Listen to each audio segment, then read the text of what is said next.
I had always known there was something in her eyes that I could never quite understand.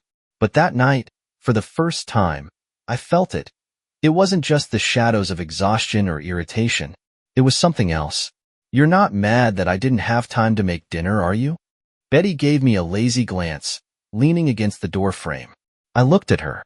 Her hair was still damp from the shower, though she had spent the entire day at home. There was a faint, almost indifferent hint of a smile on her lips, as if she hadn't been waiting for me, as if she had been waiting for me to leave. "No, it's fine," I said, trying to ignore the tight knot forming in my chest. "You were probably busy." She shrugged and turned away, heading to the kitchen. I sat down at the table, watching her back. A thick silence hung in the air, the kind that settles between people who no longer have anything to say to each other. "Are the kids asleep?" I asked. "Yeah. Tomorrow's my parents' birthday. I'm taking them over in the morning. They'll stay the night there." I frowned. "You didn't mention that." "Didn't I?" She glanced at me over her shoulder, frowning slightly. "I must have forgotten." She pulled something out of the fridge. I heard the soft clink of bottles. "And what about you? What are you going to do?" "Oh, nothing special. Just relax." A simple phrase. A casual remark. But I caught something in her voice. An indifference that wasn't the kind that comes from exhaustion. It was the kind that comes from hiding something. I watched as she poured herself a glass of wine. Only for herself. She used to always offer me some. "You don't want me to stay, do you?" I asked. She froze for a split second. "Phil, what?"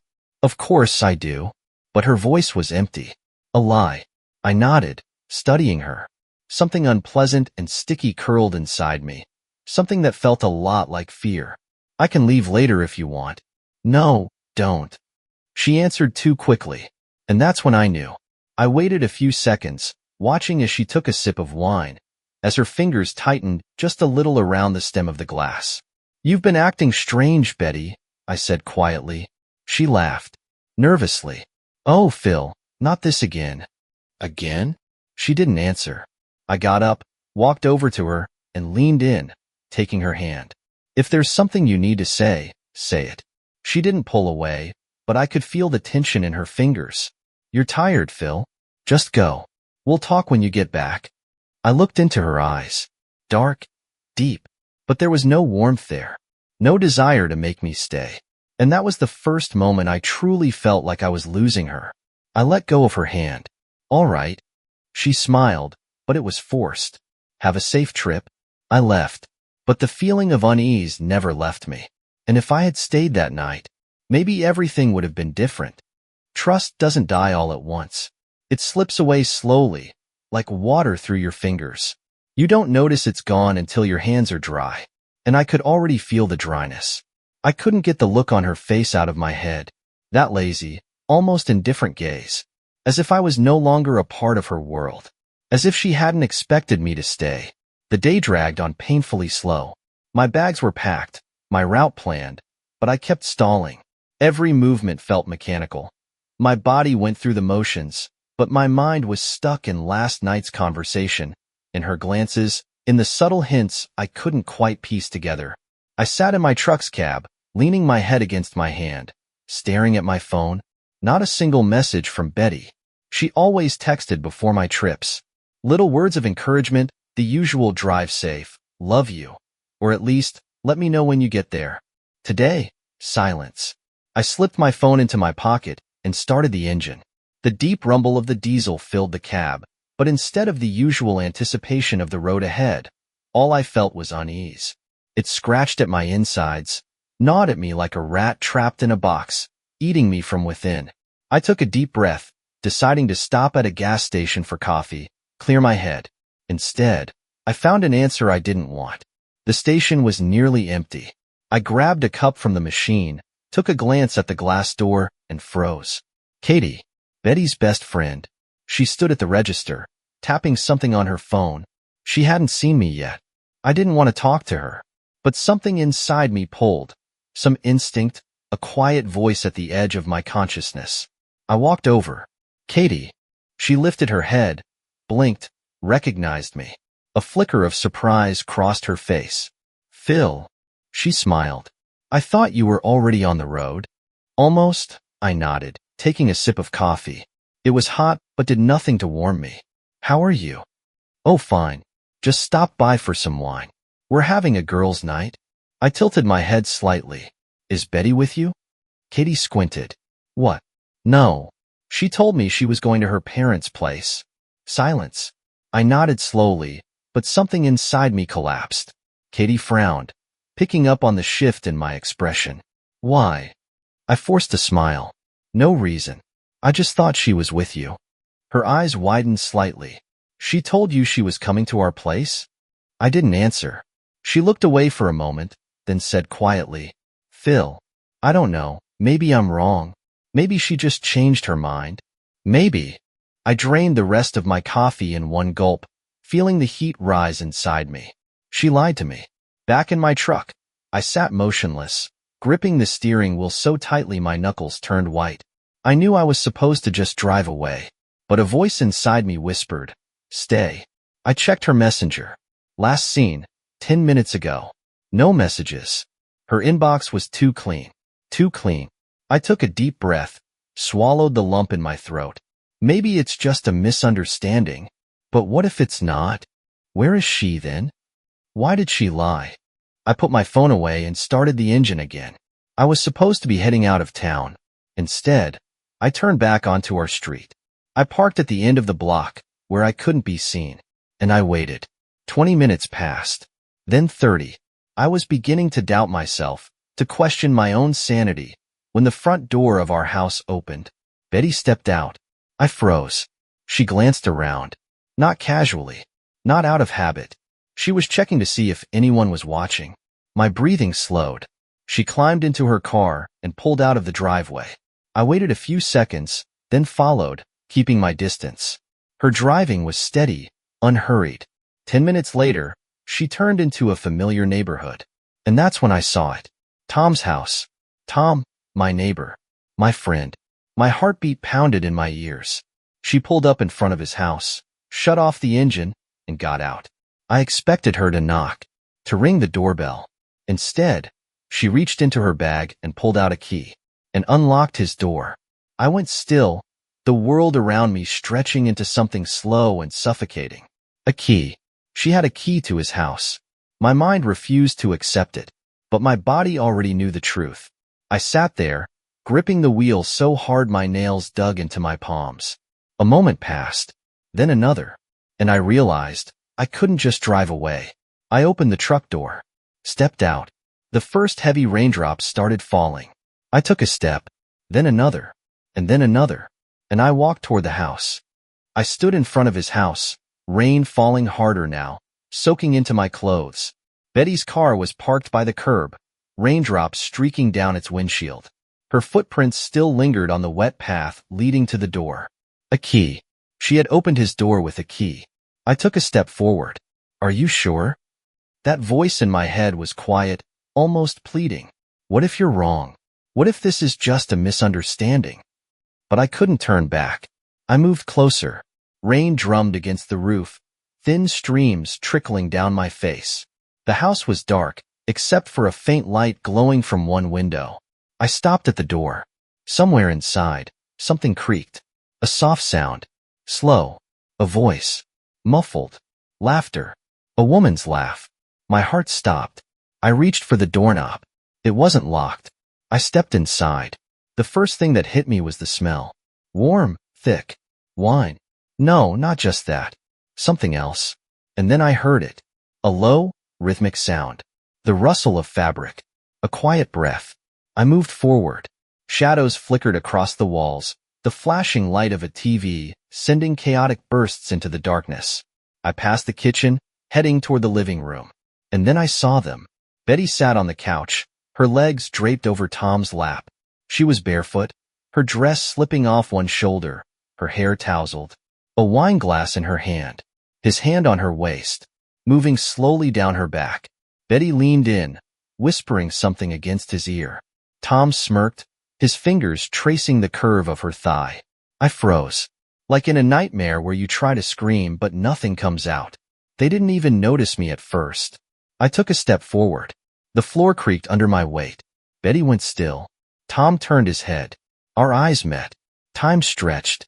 Phil. Her voice was barely a whisper. Her eyes widened. She pulled her hand away, as if my gaze had burned her. But Tom? He didn't even flinch. He just looked at me. Measured. Calm. Like I wasn't his friend. Like I was just an inconvenience. Like I was already nothing. The silence pressed in around us. I didn't know what to say first. Rage boiled inside me, rising like a tidal wave, but I held it back. I looked at Betty. Tell me this isn't what it looks like. She blinked, shook her head, her lips parting, but no words came out. Phil, she whispered. Tell me. She swallowed hard, her chest rising and falling. Are you going to tell me this isn't what I think it is? My voice cracked, sharp, teetering on the edge of a shout. Phil. She stammered like she didn't know what to say. And then Tom spoke. Calm. You've got it all wrong. I snapped my head toward him. Wrong. My breath came heavier. What exactly did I get wrong? The fact that my wife is sitting on your lap? The fact that you have your hand on her? Or the fact that she has a damn key to your house? Tom didn't even blink. Relax, Phil. Let's talk about this like adults. That hit harder than if he had just punched me in the face. Relax. Like I was the one being irrational. Like I was the one out of line. Like I was the one who had ruined something important. My hands curled into fists. How long? My voice was cold. Steady. Betty didn't answer. Tom held my gaze. How long? Phil, her voice trembled. I turned to her. Tell me the truth. Now. Her lips quivered, and then I saw it in her eyes. Not guilt, not regret. Fear. Not fear of what she had done. Fear of being caught. She wasn't the victim here. She had made a choice. She had chosen him. A raw, seething heat surged through my chest. I stepped forward, grabbed the wine glass from her hand, and hurled it against the wall. Glass shattered into 100 pieces, red streaks of wine dripping down the plaster like blood. Betty gasped. Tom didn't move. I turned to her. You can pack your things tomorrow? She blinked. Phil, wait. No. We're done. I looked at Tom. And you. Consider yourself dead to me. He didn't say a word. I turned and walked toward the door. Betty lurched forward, reaching for me. Phil, wait. Let's talk about this. I stopped at the threshold. Slowly turned. Met her eyes. You already made your choice. Now I'm making mine. Her lips trembled, but I didn't let her speak. I slammed the door behind me. Loud. Final. And I walked into the rain, leaving them there, drowning in their own filth. They no longer existed to me. I woke to the sound of rain tapping against the window ledge. A dull, rhythmic drumming, like an insistent knock at the door.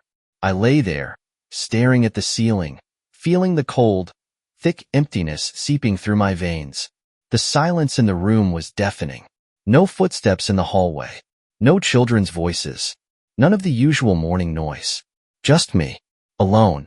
I closed my eyes, but it didn't help. The images from last night flickered in my mind, over and over, like a broken film reel. Tom. Betty. Her lips.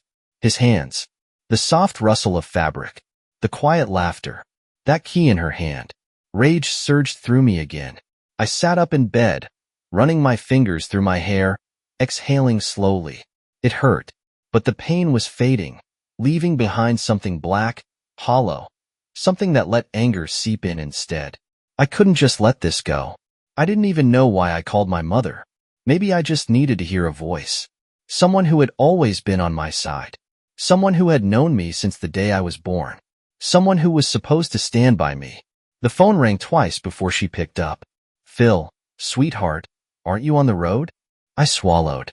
No, I'm still in town. In town? Why?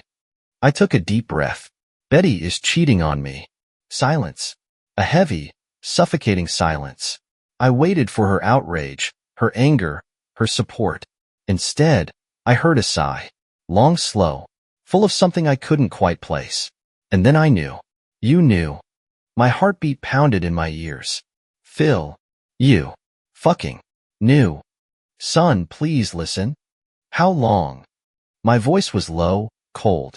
Phil, how long have you known that my wife has been screwing my friend, Mom? She let out another heavy sigh. Your father. He saw them once. The world around me flickered, turning black and white. What? He didn't want to interfere. I stood up, slowly, feeling the ice spread through my chest. You saw and said nothing? Phil, it's complicated. No, it's not. My voice broke. She went silent. You didn't even give me a chance. I pressed on, my hands clenching into fists. You just decided I should stay in the dark while my wife fucked my friend? You thought I was an idiot? We thought it was a one-time thing that it wouldn't last. I laughed, a hard, bitter sound. So you just sat back and watched while I played the fool? Phil, please calm down. Calm. My voice trembled. Calm. Is that what you said when Dad saw them together? Don't say anything. Phil doesn't need to know. That was his advice, huh? Silence. Answer me. Phil, we didn't want to break up your family. I froze. Family. My family. I closed my eyes, running my tongue over my dry lips. She already broke it, Mom. I heard her sniffle. Son. I hung up. The silence around me became almost tangible. The world I thought I knew had collapsed into dust. Betty had betrayed me. Tom had betrayed me. And my parents. They had betrayed me too. I stood there, staring into nothing. But instead of despair, I felt clarity. I trusted no one now, and that made me stronger. I opened my laptop. First stop, the bank accounts. Clean. Too clean. I checked her email. Password. Wrong. Another one. Wrong. I clenched my teeth. She had changed everything. Fine. I'd find another way. I picked up my phone and dialed a number. Ringing. Alex. I need your help. Phil? What's going on? I need access to her email and her financial transactions. A pause. Phil, are you okay? Just do it. He hesitated. All right. Give me some time. I ended the call. My fingers were trembling, but not from fear, from anticipation. I pulled up in front of her parents' house. They knew. They had known and stayed silent. I stepped out of the car, walked up to the door, and knocked. It opened almost instantly. Her mother stood there, lips pressed tight. Phil, where is she? Her mouth tightened. Phil, I didn't wait. I pushed past her into the house, straight into the living room. Betty sat on the couch, calm, composed. She looked up at me. Phil, I smirked. How much have you been stashing away? She blinked. What? You heard me. How much money have you been hiding while screwing my friend? Her lips trembled. I don't know what you're talking about. Oh, now you don't know? I stepped closer. You know, Betty, I wasn't sure before. I wasn't sure if you were a monster. I tilted my head. Now I am. She looked away. Phil, you're going to lose. I turned and walked out. No more pain, just purpose. I slid into my car, gripping the wheel. I had a goal now, and nothing would stop me. I woke before dawn. Outside, the sky was still dark, the dim glow of streetlights reflecting off the wet asphalt. I lay in bed, staring at the ceiling, feeling nothing.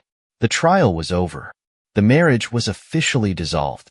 Betty walked away with nothing she had hoped to take with her. Her lawyer fought hard, but the facts were against her. I won. Tom had tried to brush it off in court, but I saw the frustration in his eyes. He hadn't expected me to take it this far. Now it was done. I sat up, reached for my phone, and checked my messages. Empty. I put it away, stood up, and walked to the window. The rain had stopped, but the sky remained heavy with clouds. I should have felt relief.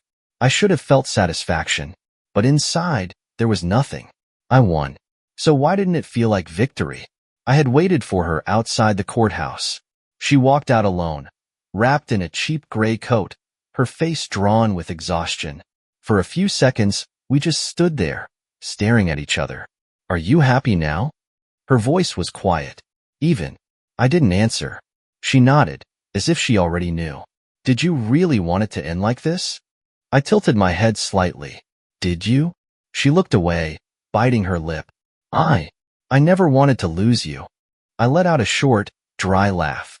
You lost me the moment you took his key. She closed her eyes, exhaling shakily. Phil. But I wasn't listening anymore. I turned and walked away, leaving her there, standing on the cold pavement. She no longer existed to me. I thought that would be the last time I spoke to a traitor. I was wrong. I never planned to talk to my father. But he called me. I stared at the screen, at his name glowing in blue letters, unmoving. The ringtone buzzed once, twice. Then his voice. Phil. I said nothing. Phil, son. I know this hurts. I laughed. Do you? Do you really? Phil. How long did you know, Dad? He hesitated. Listen, I didn't want to interfere in your family. Didn't want to interfere? My voice shook with barely contained rage. You saw my wife screwing another man, and you decided it wasn't your problem? Phil, you have to understand. Understand what, Dad? That you thought I was better off in the dark? That I should have just kept living in a lie? We thought it would pass. I gripped my phone so hard my knuckles turned white. You just decided I didn't need to know. Silence. Phil, I didn't want you to lose everything. I closed my eyes, rubbing a hand over my face. I didn't lose everything because I found out. I exhaled. I lost everything because of how I had to find out. A pause. Then, his voice, softer. Can you forgive me? I let out a breath. No. I hung up. I had no father anymore. I sat on the couch, opened my phone, and started deleting contacts. First Betty, then Tom, then my parents. The world around me shrank to a single button on my screen. Delete contact? Yes. No numbers. No reminders. They were gone. I grabbed my laptop and pulled up a travel site. Los Angeles? Too chaotic. Chicago? Too gray. New York? Too loud. I stared at the screen, my fingers hovering over the button. I could leave, but I hadn't clicked yet. I stood up, walked to the window. The day was starting. Cars passed by. People hurried along sidewalks, lost in their routines. Life kept going, but now without them. I glanced at the suitcase in the corner. All that was left was to zip it up and walk out. I took a breath. Slow, deep. The past was behind me. Only one question remained. What comes next?